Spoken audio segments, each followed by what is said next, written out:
नमस्ते आचार्य जी। आचार्य जी, मेरा सवाल टॉक्सिक पॉजिटिविटी को लेकर है। आजकल बहुत सारे मोटिवेशनल स्पीकर्स हैं और इन्फ्लुएंसर्स हैं।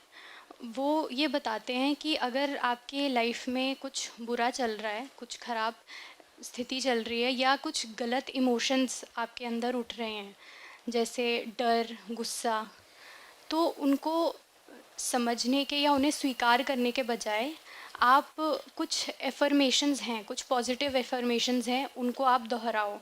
और जैसे I choose to be happy, I deserve to be happy, इस तरीके से उनको आप बार बार दोहराइए। तो इससे आप अपने बारे में थोड़ी देर के लिए अच्छा महसूस करेंगे। तो इसके लिए एक टर्म भी कहा जाता है, टॉक्सिक पॉजिटिविटी। और आपने भी इस बात पे बहुत ज़ोर दिया है कि अपनी भावनाओं को जो उठ रही हैं उनको एक्नॉलेज करना है, बल्कि गहराई से उन्हें समझना है। तो मैं बहुत कंफ्यूज्ड हूँ दोनों में, आप कृपया मार्गदर्शन करें। ये सब जो बातें I choose to be happy और ये सब इनमें यथार्थ कहीं नहीं है ना। ये तो स्वयं को हिप्नोटाइज करने जैसी चीज है कि मेरी असलियत क्या है, मेरे साथ हो क्या रहा है, वो मैं जानना भी नहीं चाहता। बस मैं अपने आप को इस नशे में रखूंगा कि मैं खुश हूं। आप कितनी देर तक अपने आप को ऐसे नशे में रख लोगे? आप कितनी देर तक अपने आप को यथार्थ के प्रति सुन्न कर लोगे, नम्ब कर लोगे? अगर आप गलत जीवन जी रहे हो तो उसमें बार बार पॉजिटिव थिंकिंग वगैरह करके हो क्या जाएगा? आपने ही अपनी बेवकूफी से, अपने अहंकार से अपनी स्थितियां खराब कर रखी हो खूब, और फिर अपने आप को आप बोलो कि बी पॉजिटिव, जिसका अर्थ बेसिकली ये होता है कि आशावान रहो। बी पॉजिटिव का लगभग अर्थ यही है कि बी होपफुल, कुछ बेहतर हो सकता है। तुम जानते ही नहीं अभी कि गलत क्या हुआ है, तुम बेहतर कैसे कर लोगे? जब तुम्हें पता ही नहीं है कि अभी तुम्हारी दुर्दशा है किस कारण से, तुम अभी भी कह रहे हो कि मुझे तो एक हंसता हुआ चेहरा ही दिखाना है, मुझे मुस्कान ही पोते चलना है, तो तुम कोई सुधार का ला कहां से लोगे? देखो, ये कोई संयोग की बात नहीं है कि पिछले 50 सालों में ही ये पॉजिटिविटी का कल्ट इतना फैला है। ये आम आदमी की जबान में, व्याकरण में, मुहावरे में शामिल हो गया है। आप किसी की तारीफ करना चाहते हैं, अनायास ही आपके मुंह से निकल जाता है, बड़ा पॉजिटिव बंदा है, बड़ा पॉजिटिव बंदा है। आपको पता भी नहीं है कि आप बोल क्या रहे हैं। पॉजिटिव माने क्या? पॉजिटिव का अर्थ ज्यादातर यही होता है, क्यों कहता है छड़, वो सब ठीक हो जाएगा, फिक्र ना कर। हो जाता है ऐसे, हो सकता है ऐसे, या फिक्र करोगे तब ठीक होगा। खुद ही आग लगा दी है, क्योंकि एकदम नशे में धुत जानवर हो, और फिर सब जब धू धू करके चल रहा है, तब अपनी एक पॉजिटिव मुस्कुराती हुई सेल्फी खींच के फेसबुक पे कह रहे हो देखो मैं सबसे बड़ा पॉजिटिव आदमी हूं। कुछ होगा इससे? अगर आशा भी रखने की बात है तो किस चीज की आशा रखनी है, क्या तुम ये भी जानते हो? आशा माने कामना, ठीक? आशा माने कामना। किसकी कामना करनी है जानते भी हो, लेकिन चूंकि ये युग बर्बादी का है, इसीलिए ये युग पॉजिटिविटी का है। जितने पॉजिटिव हम इधर पिछले 50 साल में रहे हैं, इतने पॉजिटिव हम कभी नहीं रहे। और जितनी बर्बाद ये पृथ्वी पिछले 50 साल में हुई है, इतनी बर्बाद कभी नहीं रही। अब देखिए, ये कि वेदांत पॉजिटिविटी नहीं, निगेटिविटी सिखाता है।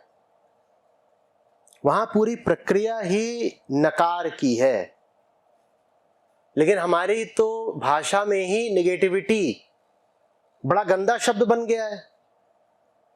आपको किसी की निंदा करनी होती है, आप कहते हैं पसंद नहीं मुझे उसके पास रहना, बड़ी निगेटिव वाइब्स आती हैं। ये वाइब्स क्या होता है मुझे मालूम नहीं, वाइब्रेशन से निकला। ये वाइब्रेशन तो फिजिक्स की चीज है। तुम्हारे भीतर कौन सा लगा हुआ है जो वाइब्स पकड़ता है?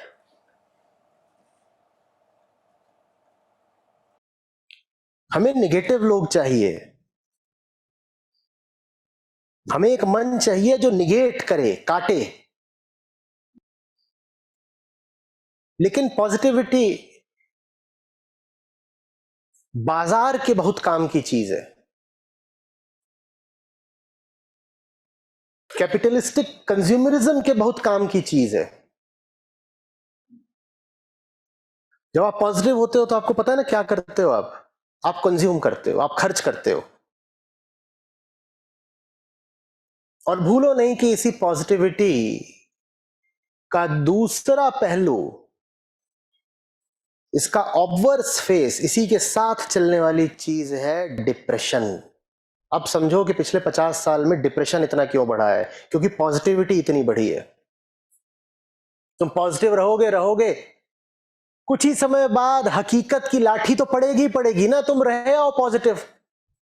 और जब वो लाठी पड़ती है तो फिर अचानक से डिप्रेस हो जाते हो। डिप्रेस तुम हुए ही इसीलिए क्योंकि ये पूरी दुनिया तुमको पॉजिटिविटी का पाठ पढ़ा रही थी और तुम पॉजिटिव हुए जा रहे थे। आप ये जितने पॉजिटिव वादी होते हैं, इनको पकड़ के पूछिए कि ये पॉजिटिव का मतलब समझा, वो बता नहीं पाएगा। एक धुंधला सा सिद्धांत है, वेग कॉन्सेप्ट पॉजिटिविटी। आप कहिए पहलेपन से, साफ साफ शार्पली बताओ पॉजिटिविटी माने क्या, नहीं बता पाएगा।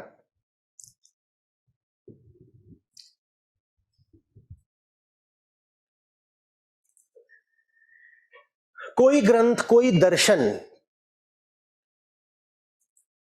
आज तक ऐसा नहीं हुआ जिसमें शब्द पाया गया हो पॉजिटिविटी। अगर ये इतनी बड़ी चीज होती तो किसी ने इसका थोड़ा बहुत उल्लेख तो किया होता। ये आया कहां से है? ये आया है अमेरिका से, यूरोप से भी नहीं। अमेरिका एक मामले में बहुत खास रहा है, उनके पास प्रोडक्शन कैपेसिटी ज्यादा रही है और डिमांड कम।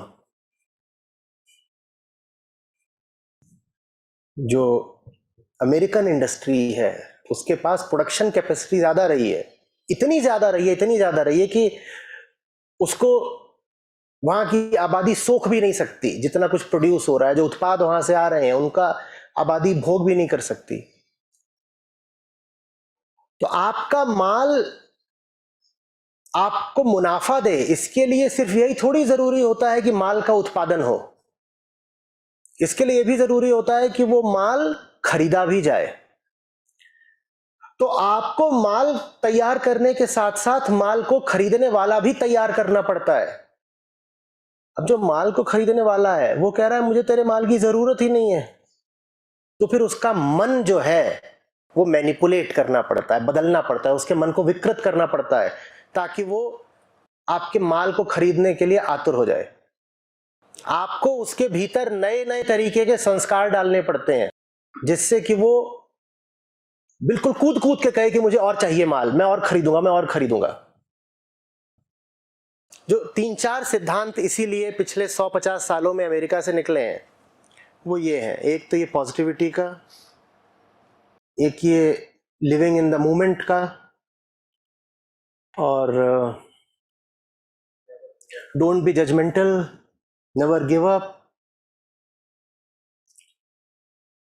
और सब ये क्या है आजकल के कैच फ्रेजेस, ये सब अमेरिका से आ रहे हैं और इनका सबका जो ताल्लुक है वहां की इकोनॉमी से है। ये हमें समझ में नहीं आता, हमको लगता है जैसे ये कोई बड़ी गूढ़ गहरी दार्शनिक या आध्यात्मिक बातें हैं। ये सीधे सीधे दुकानदारी की बातें हैं बाबा, जिसमें तुमको लूटा जा रहा है। लेकिन इनको हमने अपने कल्चर, अपनी भाषा, अपनी संस्कृति में ही शामिल कर लिया है। किसी को हटाना होता है तो हम कहते हैं अरे वो बंदा बहुत जजमेंटल था, मैंने हटा दिया। ये किसने तुमको सिखाया? वहीं से आ रहा है।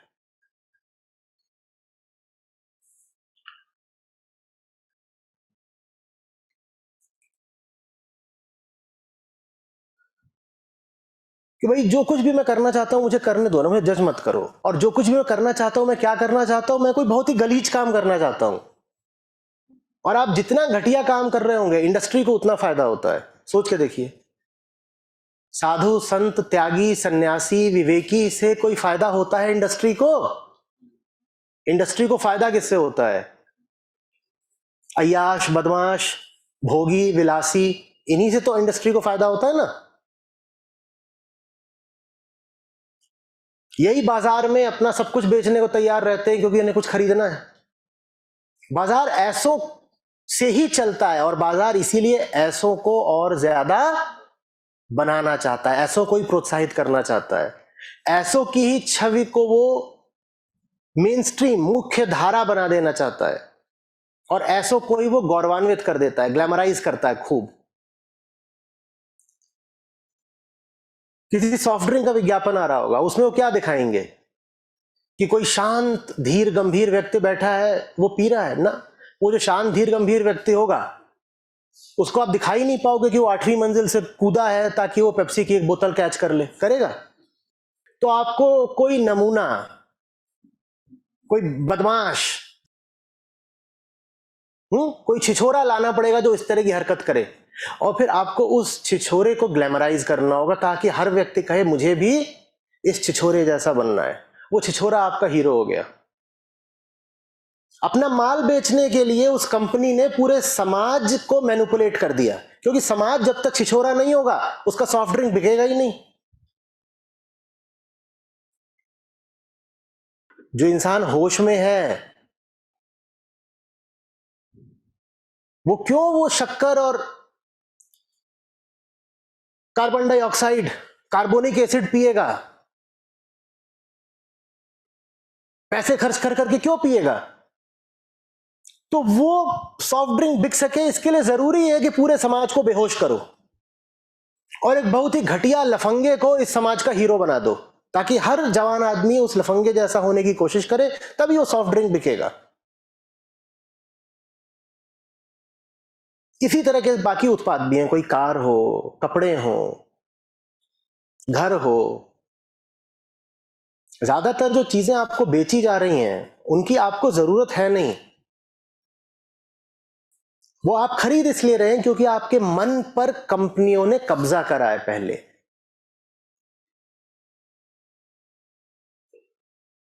वहां से ही ये सब पॉजिटिविटी वगैरह भी आ रहे हैं। आप पॉजिटिविटी की जगह अगर रियलिटी में जीना शुरू कर दें तो कैसे चलेगा दुनिया का कारोबार? हर इंसान अगर रियलिटी जानना शुरू कर दे, इन इंडस्ट्रीज के धंधे ठप पड़ जाएंगे। तो ये कहते हैं नहीं, इग्नोर रियलिटी, ड्रीम पॉजिटिविटी। और जब आप रियलिटी में जाते हो तो रियलिटी ही नेगेटिविटी है वास्तव में। वो नेगेटिविटी आपको आज चाहिए। निगेट करो वो सब कुछ जो आपको खिला दिया गया है, पढ़ा दिया गया है, उसको निगेट करो, उसको नकारो, हटाओ। आज दुनिया को बहुत ज्यादा जरूरत है नेगेटिव लोगों की और पॉजिटिव लोगों से बचना। ये जो आते हैं ना कि हालत कैसी भी हो हम तो हाई स्पिरिट्स में रहते हैं, ये पी रखी है, कुछ नहीं और बात है, हाई स्पिरिट्स में रहते हैं।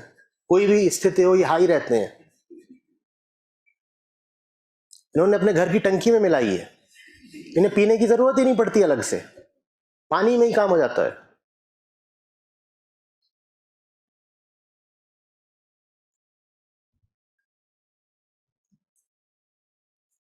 हम्म। कृष्ण कहते हैं ना अर्जुन को कि समाज अनुकरण करता है। तुम जिस किसी को भी ऊंचे मंच पर बैठा दोगे, ग्लैमराइज कर दोगे, समाज वैसा ही बनने की कोशिश शुरू कर देता है। आज हमने ग्लैमराइज कर दिया है एक खास तरह के व्यक्तित्व को, दिलदार, यारों दा यार। तो हर जवान आदमी वैसा ही बनना चाहता है, क्योंकि वही चीज अब कूल है, इन है, in. I just want to feel in. ज्यादा बोलने वाला, बक बक बक बक बक बक, बिना बात की बक बक, उसमें से तुम ढूंढो कि कंटेंट कुछ है, कुछ नहीं, उसको पता ही नहीं वो बोलना क्या चाहता है। तो इसीलिए अगर वो आधे घंटे बक बक करेगा और उसमें से मतलब लाइक हटा दो तो 1.5 मिनट बचेगा। ये लाइक क्या होता है, ये यही है। पर बोलना बहुत जरूरी है, कॉन्फिडेंस के साथ बोलना बहुत जरूरी है। इसी से मिला जुला है पब्लिक स्पीकिंग। पब्लिक स्पीकिंग के विज्ञापन आते होंगे, उसमें आप देखते होंगे 5 साल 7 साल के बच्चे खड़े करे जाते हैं। 5 साल 7 साल में आप पूरे तरीके से अज्ञानी होते हो, पर वो जो बच्चा खड़ा किया गया है विज्ञापन में, आप उसकी शक्ल देखना, आत्मविश्वास से भरपूर, और वो ऐसे करके बोल रहा है। ये आज के युग का आदर्श है, भीतर से खाली और बाहर पूरा पूरा आत्मविश्वास। एक बहिर्मुखी व्यक्तित्व, एक्सट्रोवर्ट, जिसको अंदर क्या चल रहा है ना जानना है।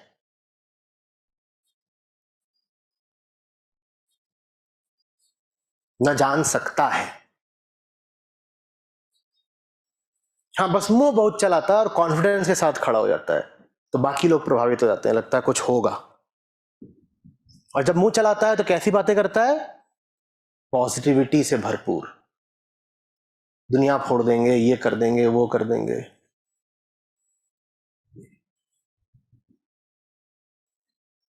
ये अमेरिकन आदर्श है।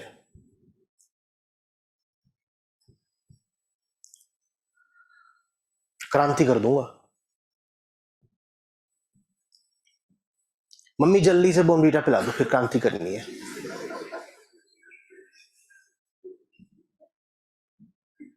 और ये भीतर से इतने कमजोर पंगु लाचार होते हैं कि खट से फिर डिप्रेशन होता है। क्रांति हुई नहीं ठीक से।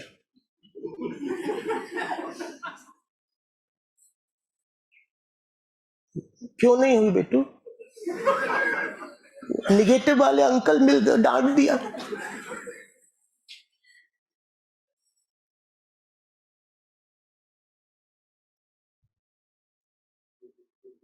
हम्म। हाँ हाँ। मम्मी फिर कॉन्फिडेंस उसका बढ़ाती है। अब उसी से मिली जुली चीज ये आ गई, क्या? कॉन्फिडेंस। कॉन्फिडेंस इन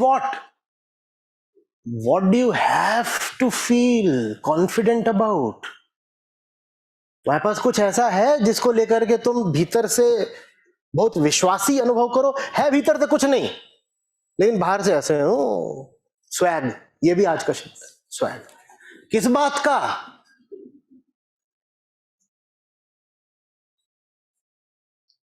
हमें तो ये बताया गया है कि फलों से लदा वृक्ष नीचे झुकता है, विद्या विनयम ददाति। और तुम्हारे पास विनय, ह्यूमिलिटी की जगह स्वैग है, वो भी खोखला, कुछ नहीं है भीतर, स्वैग पूरा है। मैं 10 साल पहले की बात है, जब कॉलेज के छात्रों से ज्यादा बात करता था, तो ऐसा ही एक था, तो इससे ज्यादा बड़ा ऑडिटोरियम था, बिल्कुल पीछे बैठा हुआ था। बाद में पता चला वो उस कॉलेज का सबसे स्वैग वाला इंसान था। तो 2-2.5 घंटे का सत्र था मेरा, संवाद बोलते थे उसको, पूरा हुआ। तो पीछे से खड़ा होता है और आसपास वालों ने सबने उसको दिखा, भाई तो कुछ है, और सब रिकॉर्डिंग वगैरह भी हो रही थी, तो कैमरे को दिखाने को मिलेगा। ये सब जो आपने बोला है कुछ खास नहीं है, ये सब तो कोई भी बोल सकता है, वगैरह वगैरह, ऐसा वैसा। मैं कहा हाँ, ये तो मैं भी मानता हूँ, कुछ खास नहीं है, कोई भी बोल सकता है, मुझसे पहले हजारों लोगों ने ये बात बोली भी है। अब एक काम करो, तुम भी बोलो। अब मैं उतर गया स्टेज से, मैं वहां जाके खड़ा हो गया जहां वो था, उसकी कुर्सी वाले मैं खड़ा हो गया। मैंने कहा अब तुम मेरी कुर्सी पे जाओ, वहां जाके बोलो। नहीं जाओ, नहीं ठीक है, वो तो टाइम भी हो रहा है। मैंने कहा जाओ, तो बात ज्यादा आगे बढ़ रही है। फिर आया, यहाँ खड़ा हो गया, उसने पेशाब नहीं कर दी मंच पे, यही गनीमत थी। बस इतना ही रह गया, तो वो भी वो कर देता अगर एक घुड़की में और देता उसको। और ये सब रिकॉर्ड हो रहा था, बढ़िया। मैं कहा बोल ना तू, आप बोल।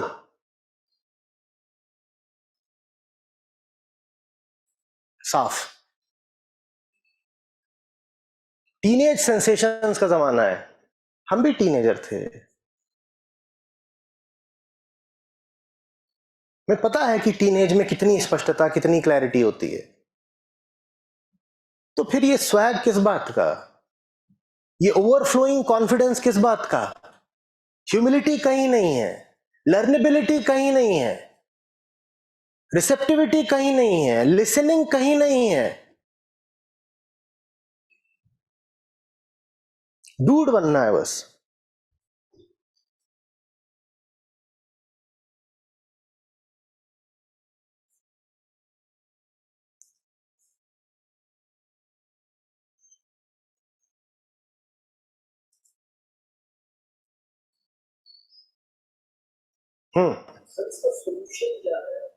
कर तो रहे हैं। सर्जरी के बीच में पेशेंट उठ के पूछता है मेरा इलाज कब होगा।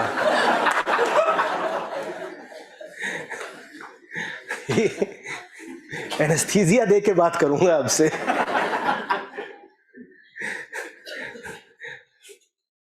ये और क्या हो रहा है, वही तो है, यही इलाज है।